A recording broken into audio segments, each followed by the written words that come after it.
2 वर्ष 4 वर्ष 10 वर्षसम्म समस्या हुन्छ, तर 30औं वर्षसम्म यो समस्याको सावधान नहुँदाखेरि चाहिँ बा नेपाल सरकारले कान ओछ्याएर बसेको हो कि, चासो नराखेको हो कि, आफ्ना जातिप्रति सद्भाव नरहेको हो कि, आफ्ना जातिले रोइराखेको कराइराखेको दुःखमा छटपटाइराखेका मान्छेहरू छन् शरणार्थी शिविरमा 30औं वर्षसम्म आफ्नै भावी सन्तति, तिनै पुर्खाका सन्तान जुन नशामा, जुन नेपाल देशका नेपालीको नशामा रगत सल्बलाएको छ, त्यही रगत सल्बलाएका मान्छेहरू आज शरणार्थी भएर बसिराख्दाखेरि कसैको दुःखलाई यो हाम्रो पनि दुःख हो भनेर देशले सम्बोधन नगर्दाखेरि धेरै दुःख लाग्दो रहेछ।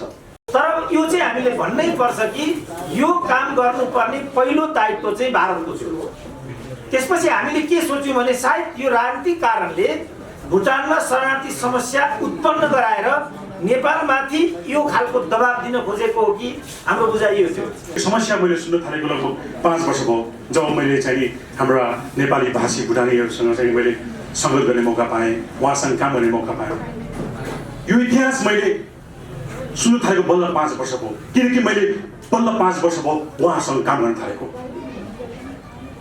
तर नेपालका धेरै नेपालीहरूलाई यो इतिहास थाहा छैन र यो समस्या थाहा छैन। नागरिकता कहाँको हुन्छ त्यसमा चाहिँ मतलब राखिन्न, त्यो राजनैतिक कुरा हो।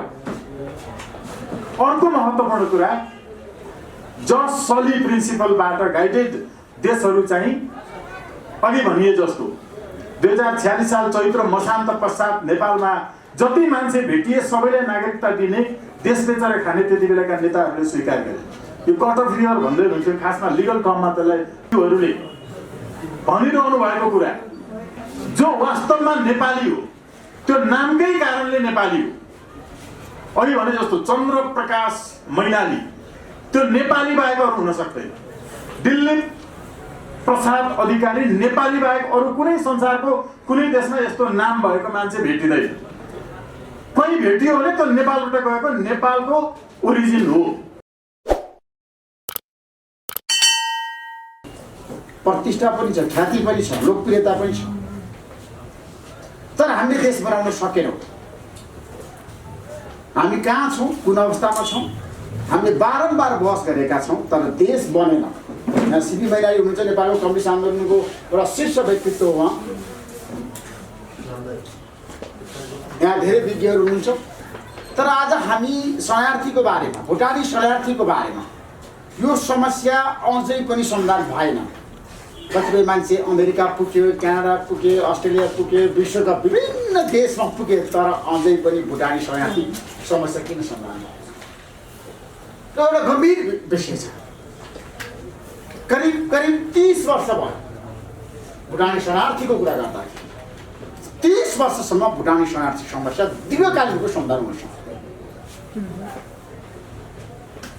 भुटानी शरणार्थी भनेको हामी सबैले एउटा सङ्कल्प आज गर्नै पर्छ, नेपाली होइ, नेपाली भाषी, नेपाली भन्छु। किनभने हामीका एउटा के छ भन्दाखेरि नेपालीहरूको कुरा गर्दाखेरि जस्तो अस्ति इन्डियन आइडलका चाहिँ पिता माता र बहिनी आउनु भएको थियो, उहाँले चाहिँ प्राइम टेलिभिजनमा आएर भन्नुभयो तपाईँको नाम मैले इन्डियामा सुनेको थिएँ ऋषिजी, त्यसरी तपाईँको टेलिभिजनमा इन्टरभ्यू दिन लाग्यो, मन लाग्यो भनेर उहाँको इन्डियन आइडलको आमा बुवा र चाहिँ उनको बहिनी आएर अन्तर्वार्ता दिनु। मैले भन्नु खोजेँ के भने नेपालीहरूलाई माया गर्ने नेपाली भाषा यति छन्, यति छन्, तर हामीले संरक्षण गर्न सकेनौँ। आज हामी एउटा यस्तो विषय बहस गर्दैछौँ, मेरो सञ्चारकर्मी मित्रहरूलाई पनि आग्रह छ, अनुरोध छ, रिपोर्टर्स क्लब नेपालको यो बहस एउटा राष्ट्रिय बहसको विषय बनोस् र भोलिबाट हाम्रो देशका प्रधानमन्त्री, परराष्ट्र मन्त्री, गृहमन्त्री भुटानी शरणार्थी समाधान गर्नको लागि उहाँहरूको महत्त्वपूर्ण भूमिका हुन्छ। प्रधानमन्त्री शेरबहादुर देउवा जो भुटानी शरणार्थी समाधान गर्नको लागि उहाँले पनि महत्त्वपूर्ण भूमिका निर्वाह गर्नुपर्छ। उहाँ गृहमन्त्री हुँदाखेरि वार्ता भएको छ थिम्पूमा गएर, र धेरै नेताहरूले, नेपालका प्रधानमन्त्रीहरूले, परराष्ट्र मन्त्रीहरूले, गृहमन्त्रीले भुटानसँग वार्ता गरेको छ भुटानी शरणार्थी समस्या समाधान गर्नु। तर भुटानले कुनै चासो देखाएन, भुटान गम्भीर भएन र भुटानी शरणार्थी समस्या अझै पनि समाधान। अन्तर्राष्ट्रियकरण भयो र कतिपय शरणार्थीहरू विभिन्न देशमा पुग्नु भएको छ, जस्तो यहाँ दिल्ली अधिकारी इक्जाम्पल दिल्ली अधिकारी आज हाम्रो बिचमा भुटानी शरणार्थीको रूपमा भन्दा पनि उहाँ यो समस्याको गहिराइमा गएर समीक्षा गरेर गएर आउनु भएको छ। यसको समाधान कसरी गर्न सकिन्छ? यो भुटानी शरणार्थीको बारेमा मलाई थाहा छ। यसको पीडा, दुःख, कष्ट, समस्या, वेदना किन दिल्ली अधिकारी आज भुटानी शरणार्थी समस्या समाधान गर्नुपर्छ भने शिविरमा पुग्नुहुन्छ? किन उहाँ बहसमा आउनुहुन्छ? किन सबैलाई घचघच्याउनुहुन्छ? किन दबाब दिनुहुन्छ? नेपाल हाम्रो पुर्ख्यौली थलो हो। नेपालबाट भुटान गएको 2 पुस्ता 3 पुस्ता पनि भएको थिएन। त्यो भुटान देश बनिसकेको थियो जतिखेर नेपाली भाषीहरू भुटानमा जानुभयो र भुटानको जुन त्यहाँको तानाशाही निरङ्कुश सत्ताले चाहिँ नेपाली भाषा, नेपाली संस्कृति, नेपाली परम्परा, नेपाली रीतिथिति र नेपाली भाषालाई दमन गर्यो। आफ्नो संस्कार मनाउन नदिने भइसके पछाडि, नेपाली पुस्तकहरू जलाइसके पछाडि, कुनै पनि सरकारी कार्यालयमा जाँदा होस् या कुनै ठाउँ हिँड्दा होस्, घरबाट निस्किसक्दाखेरि चाहिँ आफ्नो पोसाक लाउनै नपाउने भन्ने खालको नीतिहरू ल्याएपछि त्यो देशभित्र भएका नागरिकहरूलाई विभाजन गरिसके पछाडि चाहिँ त्यहाँ मानव अधिकार हनन भयो। हामीलाई मानव अधिकार चाहिन्छ भनेर आवाज उठाउँदाखेरि आर्मी शासन लागू गर्यो त्यो देशले र घर घरमा गएर कुटपिट, गिरफ्तार गरेर विभिन्न किसिमका अमानवीय व्यवहारहरू गरियो। त्यसकारणले गर्दा त्यो भूमिमा बस्न नसकेर नेपालमा आयो। नेपालमा आए पछाडि त्यतिखेर देशको अवस्था सायद स्थिर थिएन। त्यसकारणले गर्दाखेरि नेपालसँग पनि त्यो लेभलको क्षमता थिएन र नेपाल सरकारले हामीलाई स्वतः नेपालीको हिसाबमा स्वीकार्न नसके पनि नेपालको भूमिमा शरण दिएकोमा हामी तमाम भुटानीको तर्फबाट नेपाल सरकारलाई धेरै धेरै धन्यवाद दिन चाहन्छौँ। र नेपालमा 15-20 वर्ष बसिसके पछाडि बार नेपाल सरकारले यो समस्याको समाधान गर्नलाई कोसिस गर्दै पनि स्वदेशवृत्तिको सम्भावना नभए पछाडि तेस्रो मुलुक पुनर्वासको अभियान आएपछि नेपाली भाषी भुटानीहरू खुसीले होइन, रुँदै रुँदै तेस्रो मुलुक पुनर्वासमा गए। आफ्नो भाषा, आफ्नो देश, आफ्नो जातिको माया हुँदै पनि बाध्यताले तेस्रो मुलुक पुनर्वासमा गएका थिए र तेस्रो मुलुक पुनर्वासमा जाने क्रममा बिचमा के भइदियो भन्दाखेरि चाहिँ शरणार्थी शिविरमा रहेका जति पनि नेपाली भाषी भुटानीहरू हुनुहुन्छ अहिले 7,000 को हाराहारीमा पूर्वी नेपालको झापा र मोरङमा बसोबास गर्नुहुन्छ नेपाली भाषी भुटानीहरू र ती 7,000 को हाराहारीमा बसोबास गर्ने भुटानीहरूलाई तेस्रो मुलुक पुनर्वासको क्रममा त्यो पुनर्वासको प्रक्रिया पनि बन्द भयो। बिचमा दात्री सङ्घ संस्थाले पनि छोडेर गएको अवस्था र उहाँहरूलाई कुनै पनि किसिमको सुविधा नभएको देशले पनि ती थोरै अहिले रहेका 7,000 नेपाली भाषी भुटानीहरूलाई त्यति चासो नराखेको र उनीहरूको समस्याको समाधान गर्ने प्रयास नगरेको हुँदाखेरि र त्यहाँ रहेका मान्छेहरू जति पनि वृद्ध शारीरिक अपङ्गता भएका मान्छेहरू, बालबच्चाहरू एकदमै भोकै दिन बिताउनु पर्ने अवस्था भएको देखिसके पछाडि चाहिँ म आफैले international welfare and support foundation of अमेरिकाको तर्फबाट नेपाल भ्रमण गर्न जानैपर्छ र शरणार्थीको समस्याको विषयमा आवाज उठाउनै पर्छ भन्ने निर्णय गरेर अमेरिकाबाट म नेपाल आएको हो यसपालि र म अमेरिका गएको 10 वर्ष भयो। म त्यही शरणार्थी शिविर टिमै शरणार्थी शिविरबाट गएको हो र भुटानी शरणार्थी तिनै हाम्रा वीर पुर्खाका सन्तान हुन् जुन पुर्खाले यो देशलाई बचाउनको निम्ति रगत र पसिना बगाए। तिनै वीर नेपाली वीर पुर्खाका सन्ततिहरू आज तिनै वीरको माटोमा भूमिमा आएर चाहिँ शरणार्थी बनेर बसिराख्नु परेछ। 1 वर्ष 2 वर्ष 4 वर्ष 10 वर्षसम्म समस्या हुन्छ तर 30औं वर्षसम्म यो समस्याको समाधान नहुँदाखेरि चाहिँ बा नेपाल सरकारले कान ओछ्याएर बसेको हो कि, चासो नराखेको हो कि, आफ्ना जातिप्रति सद्भाव नरहेको हो कि, आफ्ना जातिले रोइराखेको कराइराखेको दुःखमा छटपटाइराखेका मान्छेहरू छन् शरणार्थी शिविरमा 30औं वर्षसम्म आफ्नै भावी सन्तति तिनै पुर्खाका सन्तान जुन नशामा, जुन नेपाल देशका नेपालीको नशामा रगत सल्बलाएको छ त्यही रगत सल्बलाएका मान्छेहरू आज शरणार्थी भएर बसिराख्दाखेरि कसैको दुःखलाई यो हाम्रो पनि दुःख हो भनेर देशले सम्बोधन नगर्दाखेरि धेरै दुःख लाग्दो रहेछ। किनभने आफ्ना जाति, आफ्ना दाजुभाइ आफ्नै देशमा, आफ्नै माटोमा, आफ्नो पितृ थलोमा आफ्नो पुर्ख्यौली नासो जुन पृथ्वीनारायण शाहले नेपाललाई एकीकरण गर्दाखेरि भन्नुभएको थियो नेपाल 4 जात 36 वर्णको साझा फुलबारी हो। भुटानका नेपालीहरू 4 जात 36 वर्ण भित्र पर्ने नेपालीहरू हुन् र कुनै देशबाट उत्पत्ति भएर आएका त्यहाँ गएका नेपालीहरू होइनन्, नेपालबाटै गएका हुन्। तपाईँ हामीलाई थाहा छ एउटा गरिबीको कारणले गर्दाखेरि, अप्ठ्यारो परिस्थिति भएको कारणले गर्दाखेरि छोराछोरीको सुनौलो भविष्यको निम्ति जसरी अहिले अमेरिका बेलायततिर जाने, विकसित मुलुकतिर जाने चलन छ नेपालबाट, किन जाने भन्दा एउटा अवसरको खोजी, एउटा सुनौलो भविष्यको खोजीमा जानुभएको। त्यस कारणले गर्दा त्यसरी नै छोराछोरी पाल्न नसक्ने अवस्था आएपछि जहाँ अवसर खुलेको छ, जहाँ फडानी खुलेको छ, एउटा अवसरको खोजीमा जानुभएको, एउटा जीविका पार्जन गर्नको लागि जानुभएको, एउटा आफ्नो हात र मुख जोड्नको लागि जानुभएको, गरिबीको कारणले जानुभएको, सम्पन्नता भई उहाँहरू नेपाल छोडेर भारततिर पस्नु भएको होइन, मणिपुरतिर पस्नु भएको होइन, भुटानतिर बस्नु भएको होइन, गरिबीको कारणले। आज त्यो बाध्यतालाई देशले सम्बोधन गर्न सकेन। आफ्नो जातिको उत्थानको लागि, आफ्नो जातिको, नेपाली जातिको कल्याणको लागि यो देशले सम्बोधन गर्न सकेन भने हामी नेपाली हौँ, हामी वीरका सन्तान हौँ भन्नुको कुनै पनि अस्तित्व नरहला जस्तो मलाई लाग्छ। त्यस कारणले गर्दाखेरि एउटा कुनै बालक, एउटा नेपाली नानी, एउटा नेपालीको छोराले दुःख पाइरहेको छ, बाटोमा खान नपाएर रोइरहेको छ, भोकै परिरहेको छ, बिरामले औषधि उपचार गर्न नपाएर मरिरहेको छ, तर हामी कुर्सीमा बसेको छौँ, सम्बन्धित ठाउँमा निकायमा बसेका छौँ, त्यो चिजलाई मनमा मस्तिष्कमा लिन सक्दैनौँ भने त्यो ठाउँमा बसेको पनि कुनै अर्थ रहँदैन। र भावनात्मक हिसाबले उहाँमा अथवा म कुनै पनि एउटा ओदामा बस्छु र एउटा दुःख पाएको नानी छ, सडकमा रोइरहेको नानी छ, खान नपाएर रोइरहेको छ, घाउ दुख बिरामले गर्दाखेरि रोगले ग्रस्त भएको एउटा बालक छ, त्यो बालकलाई आफ्नो छोराछोरी सर म हेर्न सक्दिनँ भने मलाई लिडर भन्नुको कुनै औचित्य छैन।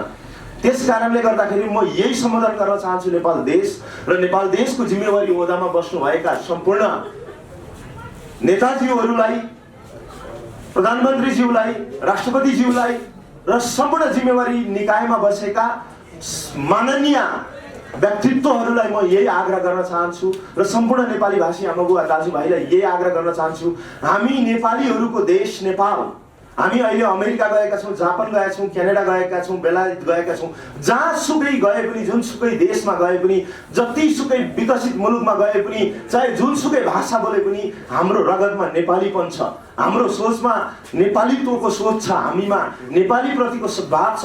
हाम्रो देशको, हाम्रो यो नेपाली जातिको नासो नेपाल देश मात्रै हो। नेपाली जातिले अप्ठ्यारो परो, विपत्ति परो, साह्रो गाह्रो परो भने फर्केर आउने ठाउँै नेपाल हो।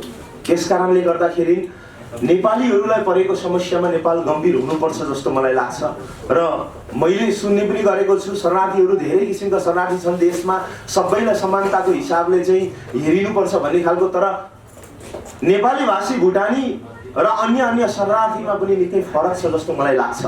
यदि साँच्चीकै नेपाली मन छ, नेपालीपन छ, हामी यदि नेपाली जातिलाई माया गर्छौँ, हाम्रो जातिको उत्थानको लागि, जातिको कल्याणको लागि, जातीय एकताको लागि हामी माया गर्छौँ भने हामीले संसारभर छरिएर बसेका नेपालीहरूको सम्मानको लागि, नेपालीहरूको जुन उत्थानको लागि, कल्याणको लागि हामीले सम्बोधन गर्न जरुरत छ।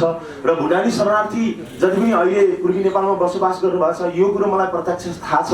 मैले पनि नेपाल सरकारसँग बसेको छु बैठकमा। 3वटा अप्सन थियो जतिखेर चाहिँ ड्युरेबल सोल्युसनको अप्सन आउँदाखेरि थर्ड कन्ट्री सेटलमेन्ट भनेको थर्ड अप्सन हो। सबैभन्दा पहिलो अप्सन रिपार्टेसन हो, स्वदेशप्रति पहिलो अप्सन थियो ड्युरेबल सोल्युसनको। दोस्रो स्थानीय एकीकरणको दोस्रो अप्सन थियो भने तेस्रो मुलुक पुनर्वास तेस्रो थियो। पहिलो र दोस्रो त्यतिखेर खुलेको थिएन र तेस्रो अप्सन मात्रै खुलेको कारणले गर्दाखेरि कुनै स्वदेशप्रीतिको सम्भावना नदेखेपछि नेपाली भाषी भुटानीहरू तेस्रो मुलुक जान बाध्य भएका हुन्। र दोस्रो अप्सन पनि थियो र हामीले यो भन्न खोजेको होइन। नेपाल देशले जति पनि पूर्वी नेपालमा बसेका नेपाली भाषी भुटानी शरणार्थीहरूलाई नेपाली नागरिकता दिनुपर्छ भनेर हामी दबाब दिन पनि चाहँदैनौँ, तर उहाँहरूलाई नेपाली नागरिक सरहको हक अधिकार दिएर नेपालमा कि स्थानीय एकीकरण गराउनु पर्यो, लोकल एसिमिलेसनको लागि देशले सम्बोधन गरिदिनु पर्यो। यदि त्यो गर्न सक्दैन भने तेस्रो मुलुक पुनर्वासमा जान चाहने मान्छेहरूलाई पनि नेपाल देशको तर्फबाट तेस्रो मुलुक पुनर्वास बन्द भएको पुनर्वासलाई फेरि खुलाउनको निम्ति सम्बन्धित निकायमा निवेदन गरिदिनु पर्यो, किनभने ती आफ्ना जाति हुन्, आफ्ना सन्तान हुन्, हाम्रा परिवारका सदस्यहरू हुन्। र नेपाली भाषी भुटानीहरूले जुन संस्कार, जुन संस्कृति, परम्परा, जुन रीतिथिति मान्नुहुन्छ, नेपाल र नेपालीसँगको एकदमै एउटै छ, कुनै फरक छैन। टिबेटको लागि त हाम्रो लागि नेक्स्ट एक्सेस नै भइहाल्यो। भुटानको हकमा चाहिँ भुटानका नेपालीहरू हाम्रै मुलुकका हुँदाहुँदै पनि भुटानीहरूको फर्स्ट कन्ट्री चाहिँ इन्डिया हो। तर इन्डियाले के गर्यो, आफ्नो ठाउँमा राख्नुपर्ने शरणार्थीहरूलाई काँकडभित्र कटाइदियो। 1, 2, 3 गर्दा गर्दै 1.25 लाख भन्दा बढी भुटानीहरू हाम्रो पूर्वी नेपालमा आएर बसोबास गर्नुपर्ने स्थिति भयो। आफ्ना दाजुभाइ भएको हुनाले, आफ्नो रगत भएको हुनाले उनीहरूमाथि हामी थप सहानुभूतिपूर्ण व्यवहार गर्नको लागि तत्पर हुनुको हामीसँग विकल्प थिएन। उनीहरू त्यसै पनि शरणार्थीप्रति शरणको मरण गर्नु हुँदैन भन्ने हाम्रो नेपाली परम्परा हो। त्यसमा पनि भुटानीहरू चाहिँ आफ्नै रगतको भएको हुनाले, आफ्नै मूलको भएको हुनाले यो प्रश्नै थिएन कि त्यस्ता खालका नागरिकहरूलाई जो शरणार्थीको रूपमा आएका हुन्छन् उनीहरूसँग कस्तो व्यवहार गर्ने। स्वभावतः मानवीय व्यवहार, मैत्रीपूर्ण व्यवहार, थप आफ्नै रगतको भएको हुनाले आतिथ्यपूर्ण व्यवहार, योभन्दा अर्को अप्सन हामीसँग थिएन। तर यो चाहिँ हामीले भन्नै पर्छ कि यो काम गर्नुपर्ने पहिलो दायित्व चाहिँ भारतको थियो। त्यसपछि हामीले के सोच्यौँ भने सायद यो राजनीतिक कारणले भुटानमा शरणार्थी समस्या उत्पन्न गराएर नेपालमाथि यो खालको दबाब दिन खोजेको हो कि हाम्रो बुझाइ यो थियो। टेकनाथ रिजालजीसँग पनि मेरो लामो समयसम्म अन्तर्क्रिया भएको थियो। उहाँ लामो समयसम्म जेलमा बस्नुभयो। त्यसपछि पनि अरू 2-3 जना हरिप्रसाद अरियाल होइन के हो, हरिप्रसाद शर्मा लगायतको जो सांसदै हुनुहुन्थ्यो त्यहाँ, उहाँहरूसँग पनि अन्तर्क्रिया हुन्थ्यो हाम्रो। र यहाँ हाम्रा अन्य किसिमका संस्थाहरू पनि थिए भुटानीलाई लिएर। हामीले लामो यसमा सहकार्य गर्न खोज्यौँ, यसको बारेमा विचार विमर्श गर्न खोज्यौँ, अनेक कुराहरू हामीले गर्यौँ। तर ती कुनै पनि प्रयासहरू सार्थक हुन सकेन। एकपल्ट यो UNHCR को एकजना अधिकारी कहाँ हामीहरूले एउटा संस्थालाई लिएर डेलिगेसन जानुपर्ने भएको थियो। त्यो बेला उहाँले सैद्धान्तिक कुरा गर्नुभएको थियो, वास्तवमा शरणार्थीहरूको समस्या कसरी हल गर्ने। यसलाई लिएर संयुक्त राष्ट्र सङ्घको चाहिँ जब 3टा नीति मात्रै रहेछ, जुन कुरा अघि उहाँले पनि उल्लेख गर्नुभयो। पहिला भनेको सम्बन्धित देशमा नै फिर्ता पठाउने, दोस्रो भनेको स्थानीय देशमा मिलान गर्ने, तेस्रो भनेको तेस्रो मुलुक पुनर्वासमा पठाउने। भुटानी सम्बन्धमा, शरणार्थी सम्बन्धमा विश्वव्यापी रूपमा यी 3टा नीतिहरू मात्रै हुन्छन्। यो हिसाबले भुटानी नागरिकहरूको पहिलो अधिकार भनेको चाहिँ भुटान नै फिर्ता भएर जान पाउने हो। दोस्रो भनेको हाम्रो देशमा जुन देशमा आएको हुन्छ ती मिलान गर्ने हो। तेस्रो भनेको मात्रै पुनर्वासमा जाने हो, तेस्रो मुलुकमा। तर उहाँले पनि अघि भन्नुभयो यो तेस्रो विकल्पलाई मात्रै यहाँ छनौट गरियो। अब के कारणले यस्तो गरियो? अब अमेरिकालाई यो खालको नागरिक चाहिएको हुनाले गरेको हो कि भुटानलाई बचाउनु पर्ने भएको हुनाले यो गरेको हो कि अब भारतको डरलाग्दो दबाब भएको हुनाले यो गरेको हो कि किन यस्तो गरिएको हो? यो बारेमा थोरै सिपी मैनालीले भन्न सक्नुहुन्छ, किनभने उहाँ DPM सम्म पनि रहिसक्नु भएको छ, क्याबिनेटमा पनि बसिसक्नु भएको छ, ठुलो नेता पनि हुनुहुन्छ, सँगसँगै एउटा चिन्तन गर्ने देशभक्त नेता पनि हुनुहुन्छ। उहाँले यसमा थोरै प्रकाश पार्न सक्नुहुन्छ। साथै स्वागत नेपालले पनि अन्तर्राष्ट्रिय कानुनको दृष्टिकोणले, अन्य दृष्टिकोणले किन भुटानी शरणार्थीहरूमाथि यस खालको खेलखाल भएको, यसको के कारण हो?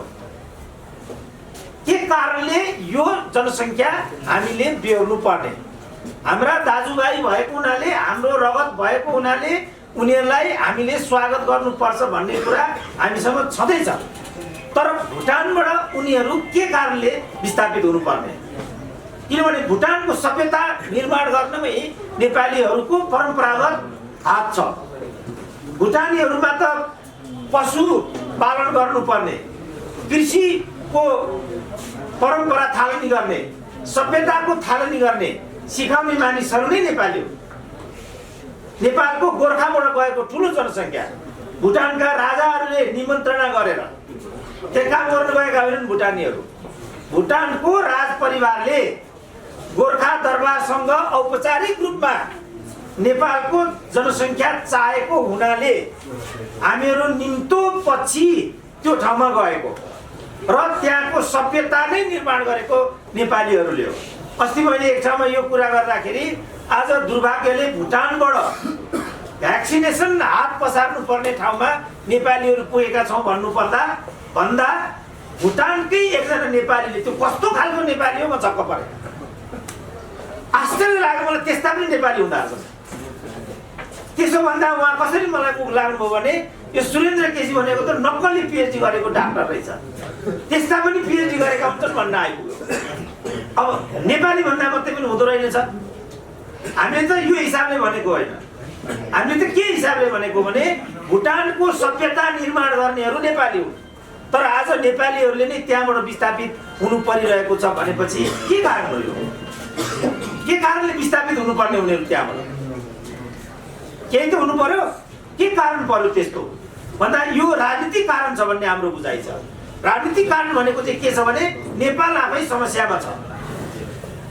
नेपाल उसको इथनिक क्लिन्जिङको कुरा होला, उसको समस्या हो। यदि नेपालीहरूले त्यहाँको कानुनको बरखिलाफ केही गरेको भए पनि त कानुन बमोजिम दण्ड हुने कुरा हुन्छ, देश निकाला गर्ने कुरा त हुँदैन। त्यसकारणले चित्त बुझ्दो र भरपर्दो गरी भुटानले भन्नुपर्छ कि के कारण हो जसले गर्दा भुटानीहरू त्यहाँबाट निकालिनु पर्यो। मैले त्यसपछि इन्डियाको कुरा गरेँ। सेकेन्ड कन्ट्री भनेको इन्डिया हो। इन्डियाले के कारणले यो जनसङ्ख्या हामीमाथि थोपरेको हो, त्यो पनि हामीलाई कारण चाहिन्छ।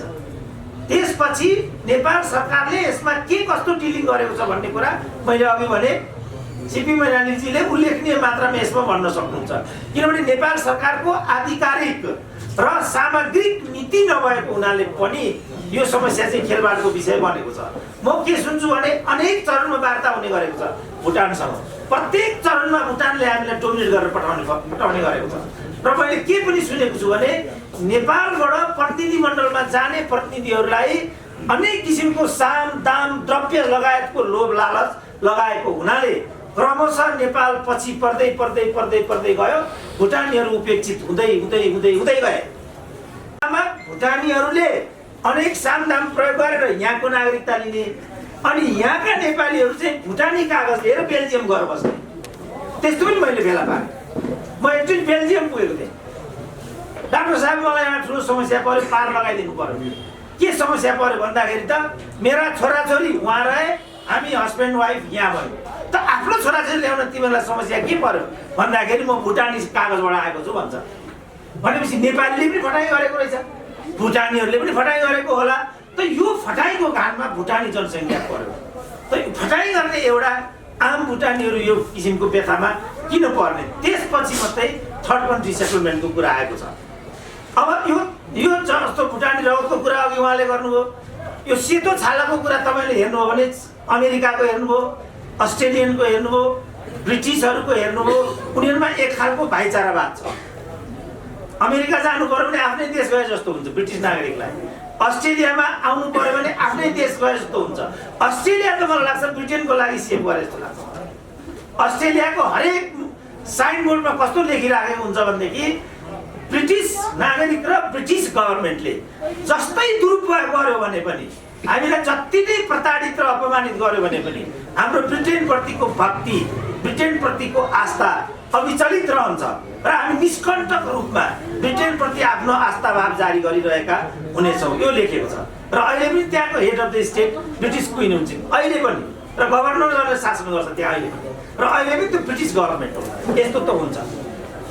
यो हिसाबले जो इन्टरनेसनली नेपालीहरू छन् विश्वभरि, ती नेपालीहरूप्रति हाम्रो एक खालको भाइचारा सम्बन्ध रहनु, नाताको सम्बन्ध रहनु, रगतको सम्बन्ध रहनु अस्वाभाविक भएन। तर जस्तो उहाँले भन्नुभयो कुटुम्बरी सम्बन्धको कुरा, वैवाहिक सम्बन्धको कुरा, यसमा हामीलाई अलिकति चुनौती कहाँ छ भनेदेखि जस्तो भारतको राजनाथ सिंहले अहिले रक्षा मन्त्री हुनुहुन्छ, त्यो बेला गृहमन्त्री हुनुहुन्थ्यो, एउटा वक्तव्यमा उहाँले के भन्नुभएको थियो भनेदेखि नेपालमा भारतका 1 करोड नागरिकहरू छन् भनेर। अब नेपालमा भारतका ती 1 करोड नागरिक भनेको यो खुला सिमानाले गर्दा उत्पन्न भएको समस्या हो। हाम्रो लाचार र कमजोर सरकार भएको हुनाले बोर्डर रेगुलेट गर्न सक्दैन, हिम्मतले ऊ बोल्न पनि सक्दैन बिचरा। उसलाई तेरै मन्त्री हुनुपर्ने छ, कतिलाई त प्रधानमन्त्री पनि हुनु होला। त्यसकारण उनीहरू आफ्नो सत्वको बारेमा आफ्नो पोजिसन ग्लोबली कायम राख्न सक्दैन। नेपालीहरू आफ्नो देशको सिमाना म रेगुलेट गर्छु भन्न पाइँदैन कसैले पनि। रिपोर्टर्स क्लबको सिमाना म व्यवस्थित गर्छु भन्न पाउँदैन ऋषि दबलाले। तर हाम्रो देशको सरकारको प्रणाली, हाम्रो देशको नेतृत्वको लेभल त्यो भएको हुनाले हाम्रो जो भविष्य हो प्रकारान्तरले गरेर अहिले भुटानीहरूलाई लिनुपर्ने चुनौती मात्रै होइन, प्रकारान्तरले नेपालीहरूले नै विस्थापित हुनुपर्ने हो कि आफ्नै देशमा अनागरिक हुनुपर्ने हो कि भने जस्तो चुनौती पनि हामीसँग छ। त्यो भएको हुनाले हामी सीमानालाई खुल्ला राख्ने, विश्वभरिको जनसङ्ख्यालाई स्वागत गर्ने र विश्वभरिको जनसङ्ख्यालाई आफ्नै हुन् भन्न सक्ने स्थितिमा रहेनौँ। के गर्ने, हाम्रो लाचारी यो छ। जनसङ्ख्याको जुन किसिमको असन्तुलन भइराखेको छ, पहाड मधेसको जुन किसिमको बसाइसराईको प्रक्रिया छ, सहरीकरणको जुन किसिमको प्रक्रिया छ, यो चुनौती हेर्दाखेरि हामी नेपालीहरू जम्मै चाहिँ पोको परेर मर्ने जस्तो स्थिति आउने जस्तो म देखिरहेको छु। त यो जनसङ्ख्यालाई कसरी व्यवस्थापन गर्ने, यो चुनौती हाम्रो अगाडि छ। तपाईँ हेर्नुभयो कतिचोटि मैले भने ऋषि धमलाजी पनि यहाँ हुनुहुन्छ, मेरो ठुल्ठुलो नेतासँग भन्नुहुन्छ यो एउटा बाटो पनि किन बन्दैन ऋषि धमलाजी? पैसाको समस्या हामी उठाइदिन्छौँ, कति उठाइदियो आजै त के हो समस्या? यो बाटो बनाउनु पर्यो, त्यसको तपाईँको साथ चाहियो मलाई सर। के गर्नु पर्यो? मैले यस्तो छ हाम्रो अवस्था। लाज लाग्छ, अन्तर्राष्ट्रिय पाहुनाहरू आउँछन् यहाँ, अन्तर्राष्ट्रिय मित्रहरू आउने ठाउँ हो यो।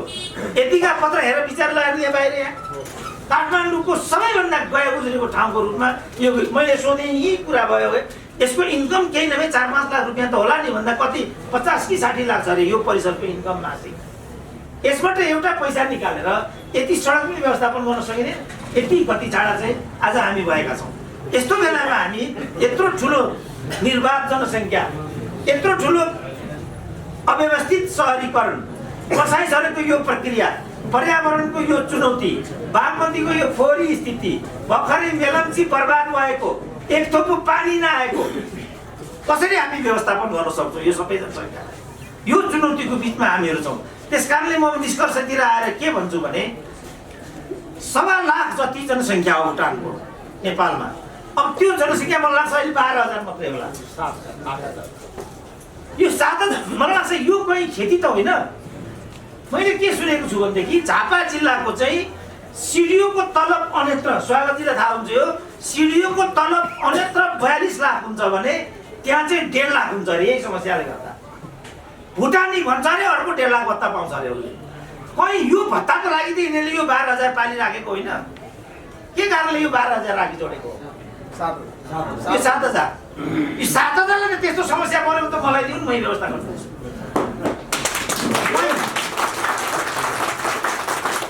के गरिदिनु पर्ने? 7,000लाई जागिर दिनुपर्ने, छोराछोरी पढाइदिनु पर्ने, कुनै एउटा प्रोजेक्ट ल्याइदिनु पर्ने, के गरिदिनु पर्ने? म व्यक्तिगत गरिदिन्छु। ल तपाईँलाई पालिराख्नु पर्ने के कारण छैन।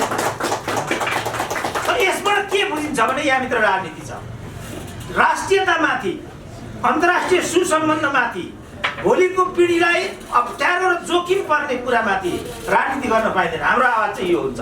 त्यसकारण हामी सधैँभरि भुटानी जनसङ्ख्या छौँ, एनआरएनको कुरा पनि अहिले आइराखेको हुन्छ, दोहोरो नागरिकताको कुरा अहिले आइराखेको हुन्छ। हामीले राजनीति बाहेक अन्य अधिकारको ग्यारेन्टी संविधान मार्फत नै गरिएको छ। सांस्कृतिक र आर्थिक अधिकारको सुनिश्चितता अहिलेको संविधानले नै गर्छ। तर राजनीतिक अधिकार त सजिलो कुरा छैन। अहिले पनि अमेरिकामा अरू सबै कुराको लागि अरू थप केही पनि चाहिँदैन, तर राष्ट्रपति हुनको लागि त जन्मसिद्ध नागरिक हुनुपर्छ। त्यहाँ एउटा न एउटा त राज्यले राष्ट्रिय सुरक्षाका दृष्टिकोणले त्यस्तो किसिमको सङ्कुचन राखेकै हुन्छ। बाँकी कुरामा त हामी संसारभरिका नेपालीहरू एक ठाउँमा छौँ, भुटानीहरूसँग पनि सँगसँगै छौँ। खास गरी उनीहरूको पीडासँग चाहिँ हामी अझ गहिरो गरी जोडिएका छौँ। कसरी के गर्न सकिन्छ सहकार्य गरौँ। तपाईँहरू निश्चित हुनुहोला, सङ्कट र अप्ठ्यारो पर्दा तपाईँहरू घरबारविहीन राज्यविहीन हुनुहुन्न, हामी छौँ। निश्चित हुनुहोला र जानुहोला। त्यसरी सहकार्य गर्ने हामी छौँ। मलाई मौका दिनुभयो, मलाई फेरि दिलीप रायमाझीज्यू, राजेश कपालज्यू र खास गरिकन इन्ट्राका अध्यक्ष विजय अधिकारीज्यू, हामी गीतहरू सुन्छौँ बडा रमाइलोसँग, राम्रोसँग भावुक पनि बन्छौँ कि हाम्रो तेन्जिङ शेर्पाले चढ्यो हिमाल टाकुरा, प्राय रेडियो नेपालमा बज्ने गर्छ, अरू एफएमहरूले त बजाउन छोडे। यो गीत सम्झिरहँदा, यो गीत सुनिरहँदाखेरि नेपालीहरूलाई एउटा भ्रम हुन्छ कि संसारको सबभन्दा पहिलोपटक सर्वोच्च शिखर सगरमाथामा पुग्ने मान्छे एउटा नेपाली थियो होला भनेर। त्यस्तो रहेन। तेन्जिङ शेर्पा नेपाली जसले सर्वोच्च शिखर सगरमाथामा पहिलो पाइला राख्यो। हामी इतिहास गलत ढङ्गले भन्ने प्रयत्न गर्छौँ। के तेन्जिङ नोर्गे शेर्पा सधैँ नेपाली रहे? अन्ततः उनी किन इन्डियन नागरिकता लिएर मरे? तेन्जिङ नोर्गे शेर्पा इन्डियन नागरिकता लिएर मर्नु पर्यो किन? अनि हामीले गीत गाउने कि तेन्जिङ नोर्गे शेर्पाले चढ्यो हिमाल चुचुरा। शिरीषको फुल अहिले पनि बेलायतमा पढाइ हुन्छ विश्वविद्यालयमा। पारिजात जसले लेख्नु भयो, मैले नजन्माएको छोरो, शिरीषको फुल पढ्ने तपाईँ हामी यहाँ पत्रकार र अरू मञ्चमा बस्ने साथीहरू पनि हुनुहुन्छ विश्वविद्यालयमा। पारिजात जसका साहित्य पढेर हामीले विश्वविद्यालय पास गऱ्यौँ, एउटा नेपाली नागरिकता नभएर किन मर्नु पर्यो? उपचार गर्न विदेश जान नपाएर, नागरिकता नभएको कारणले। र अहिले सम्झिरहेको छु गोपाल भुटानी, जसले जीवनभरि नेपालको भाषा, साहित्य, कला, संस्कृति, चलचित्रमा योगदान दिनुभयो। द्वन्द्व निर्देशक, सायद उहाँको द्वन्द्व निर्देशनमा दिलीप राय माझीज्यूले धेरै अभिनयहरू गर्नुभयो होला। गोपाल भुटानीज्यू नेपाली नागरिकता नपाएर विदेशमा उपचार गर्न जान नपाएर मर्नु पर्ने स्थिति आउनु पर्नाको कारण के हो? अहिले तुलसी घिमिरेहरू नागरिकताका लागि याचना गरिरहनु भएको छ। र अघि दिल्ली अधिकारीजीले बोल्नु हुँदाखेरि मेरो रगत शरीरमा जुन बगिरहेको छ त्यही एउटा रगत अर्को वेनबाट तपाईँ नेपालमा बस्ने नेताहरू, पत्रकारहरू, साहित्यकारहरूको बगिरहेको छ, त्यो नबिर्सिनुहोस् भन्नुभएको छ। यो भन्नुभएको के हो? यो भावनात्मक कुरा होइन। संसारमा कुनै पनि व्यक्तिको राष्ट्रियता, जातिका आधारमा, संस्कृतिका आधारमा, भाषाको आधारमा हुन्छ कि हुँदैन भनेर विश्वास गर्ने दुई प्रकारका देशहरू हुन्छन्।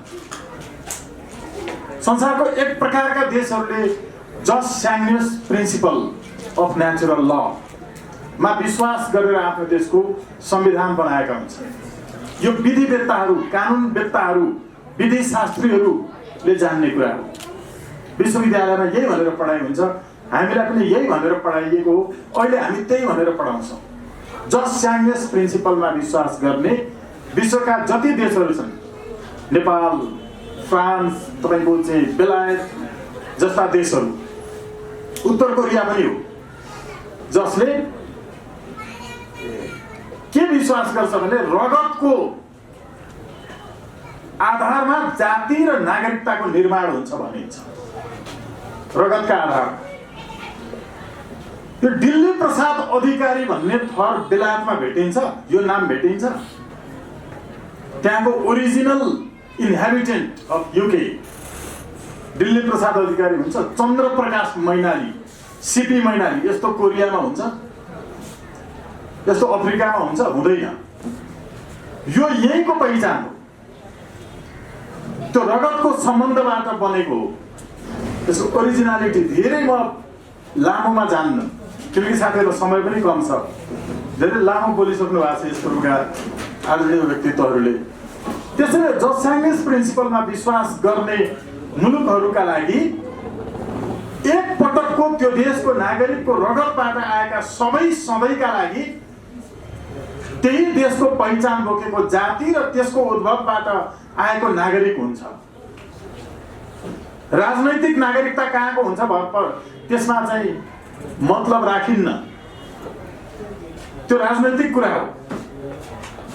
अर्को महत्त्वपूर्ण कुरा, जस्ट सली प्रिन्सिपलबाट गाइडेड देशहरू चाहिँ अघि भनिए जस्तो 2046 साल चैत्र मसान्त पश्चात नेपालमा जति मान्छे भेटिए सबैलाई नागरिकता दिने, देश बेचेर खाने त्यति बेलाका नेताहरूले स्वीकार गरे। यो कट अफ इयर भन्दै हुन्थ्यो, खासमा लिगल टर्ममा त्यसलाई कट अफ डेट भनिन्छ, पुरै इयर नै कट अफ हुँदैन।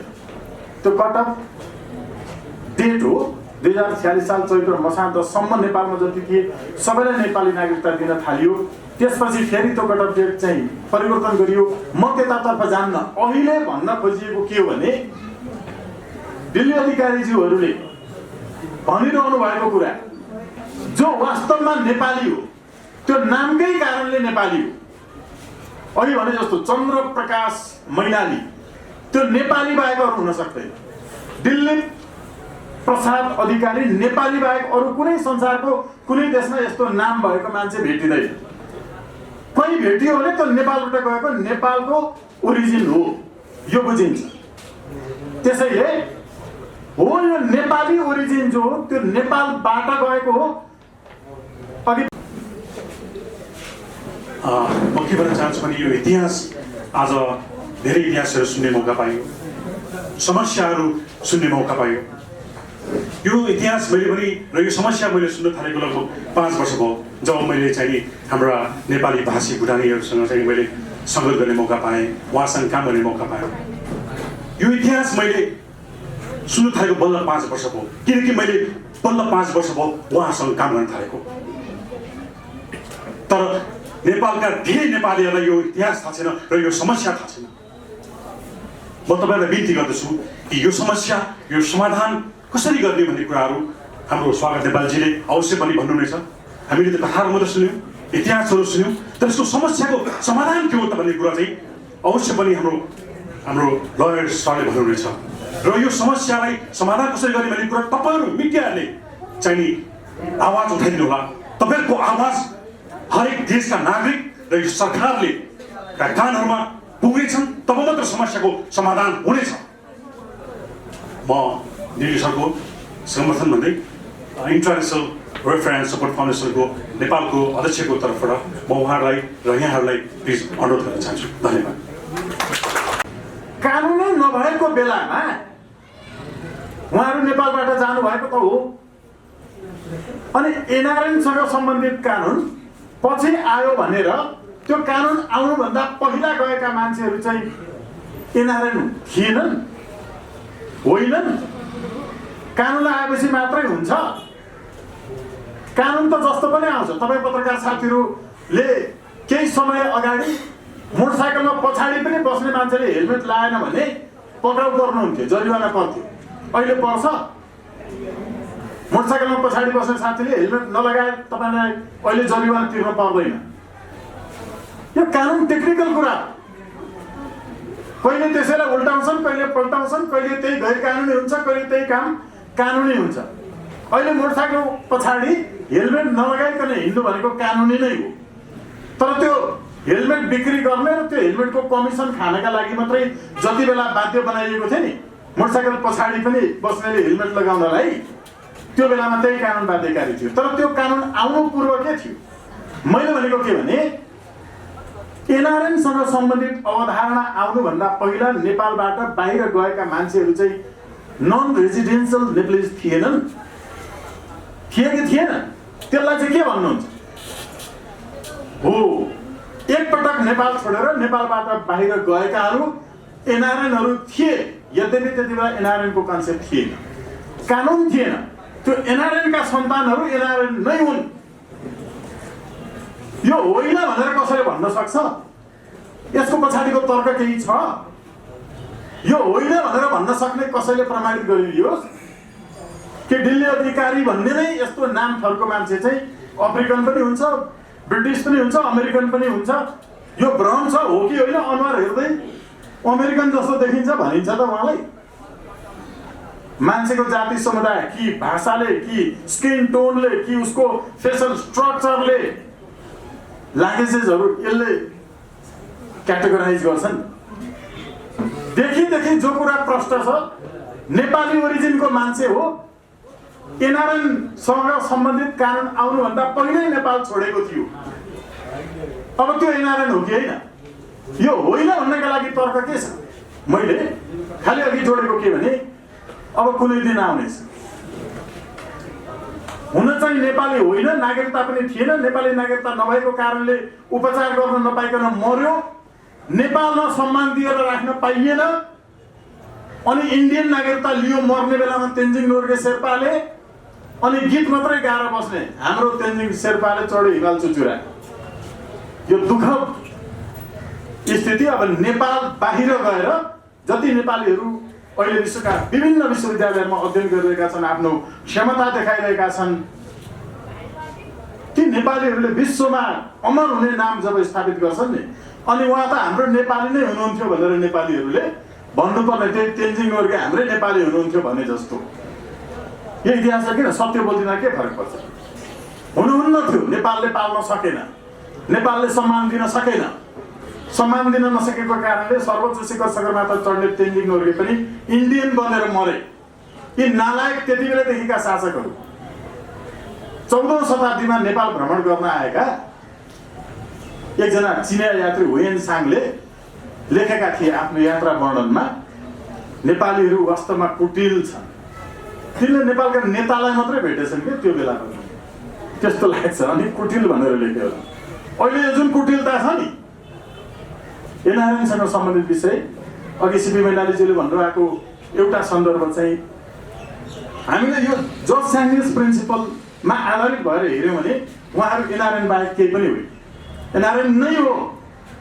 अब दुईटा सङ्गठन बनाउनुहोस्, त्यसपछि झगडा गर्न थाल्नुहोस्, अनि हामी जस्तै त्यहाँभित्र अर्को नेतागिरी गर्न थाल्नुहोस्, अनि होला यसतर्फ नजानु होला भन्ने मेरो शुभकामना छ।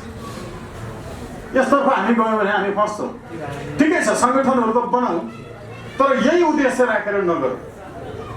अहिले जसरी इन्टरनेसनल होइन नेपाली एउटा चाहिँ एसोसिएटेड गराउने काम सबैलाई गर्नु भएको छ, उहाँहरूले एकदमै असाध्य राम्रो विषय छ र हामीले त्यसरी जानुपर्छ भन्ने लाग्छ। र अर्को के विषय थियो, यो उनीहरूले चाहिँ गर्दा हुने, अहिले हेर्नुहोस् त कमनवेल्थका मेम्बर स्टेटहरूको एउटै राष्ट्रगान छ, कमनवेल्थका मेम्बर स्टेटहरूको राष्ट्रगानै एउटै छ, उनीहरूको मुद्रा एउटै छ, करेन्सी नोट, उनीहरूको अदालत एउटै छ, कानुन एउटै छ, किनकि त्यो एउटा अघि भनेको जज स्याङ्ग्रेस प्रिन्सिपल अन्तर्गतको त्यो एउटै कम्युनिटीका मान्छे जहाँ जहाँ छरिएर बसेका छन् नि, उनीहरूले अदालत एउटै बनाउँदैछन्, मुद्रा एउटै बनाउँदैछन्, कानुन एउटै बनाउँदैछन्, एउटा देशमा अपराध गरेकोमा अर्को देशमा पनि जेलमा हालिरहेछन्। हामी नेपालीहरू यसरी फैलिरहेका छौँ।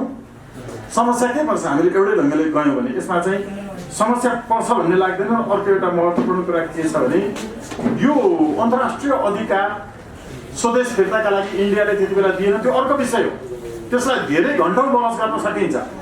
त्यति बेला म आफै पनि भुटानीहरूको भुटान फिर्ती आन्दोलनमा झापाबाट पैदल यात्रामा गएर तपाईँको फुन्चोलिङसम्म पुगेर पक्राउ गर्ने पत्रकार मध्येको म पनि हो, थाहा छ हाम्रो दिल्ली सरले। त्यति बेला हामीले संयुक्त राष्ट्र सङ्घीय तपाईँको चाहिँ संयुक्त राष्ट्रसङ्घका महासचिव बान की मुन नेपाल आउँदाखेरि, एमनेस्टी इन्टरनेसनलको तपाईँको चाहिँ अध्यक्ष पिएले साने नेपाल आउँदा जापानको सन्दर्भ एसिमुलेट गर्ने कि भन्ने त्यो बेला पनि थियो। जापानको राजदूत चाहिँ तपाईँको जापानको प्रधानमन्त्री योसिरो मोरी नेपाल आउँदा नेपालबाट अन्तर्वार्ता लिने दुईजना मात्रै पत्रकार थियौँ हामी। एकजना म थिएँ, अर्को त्यति बेलाको बिबिसीको हाम्रो हुनुहुन्थ्यो, मैले नाम बिर्सेँ, मैले मिलापमा बसेर पनि गर्नुभयो। दुईजना पत्रकारले मात्रै उहाँहरूसँग कुरा गरेका थियौँ। त्यति बेला भुट्ने चिरपछिका सवालमा हामीले प्रश्नहरू गर्दाखेरि उहाँले यो रिपाट्रिएसनको कुरामा एकदमै महत्त्वपूर्ण रूपमा चाहिँ जवाबहरू दिनुभएको थियो। यो अधिकार छ, इन्डियाले रोक्यो, यसरी रोक्यो भन्ने कुराहरू त्यतातर्फ अहिले नजाउँ। खालि एउटै मात्रै कुरा के भनौँ भने अब हामीले यो विषयमा सोच्दाखेरि अघि यसपूर्व भनिए जस्तो चाहिँ दुईटा सङ्गठन बनाउने होइन, जुनसुकै समय पनि नेपालबाट गएका मान्छेहरू उनीहरू एनआरएन हुन् र उनीहरूका सम्बन्धमा सरकारले गम्भीर ढङ्गले सोच्नुपर्छ। यो विषयमा हामीले यसपूर्व पनि दिल्ली सरसँग कुरा गरेका थियौँ। यो अन्तर्राष्ट्रिय अभ्यास बमोजिम पनि नेपालमा एउटा सिद्धान्त स्थापित गर्नका लागि सर्वोच्च अदालतमा एउटा रिट निवेदनमा जाने तयारी पनि भएको छ। साथीहरूका लागि यो जानकारी, हामी त्यो तयारी पनि गर्दैछौँ र त्यो तयारी अन्तर्गत केही व्याख्या आउला, त्यो व्याख्याबाट अनि यसको समाधान हुन्छ भन्ने लागेको छ। सबै साथीहरूलाई धन्यवाद, आभार व्यक्त गर्छु।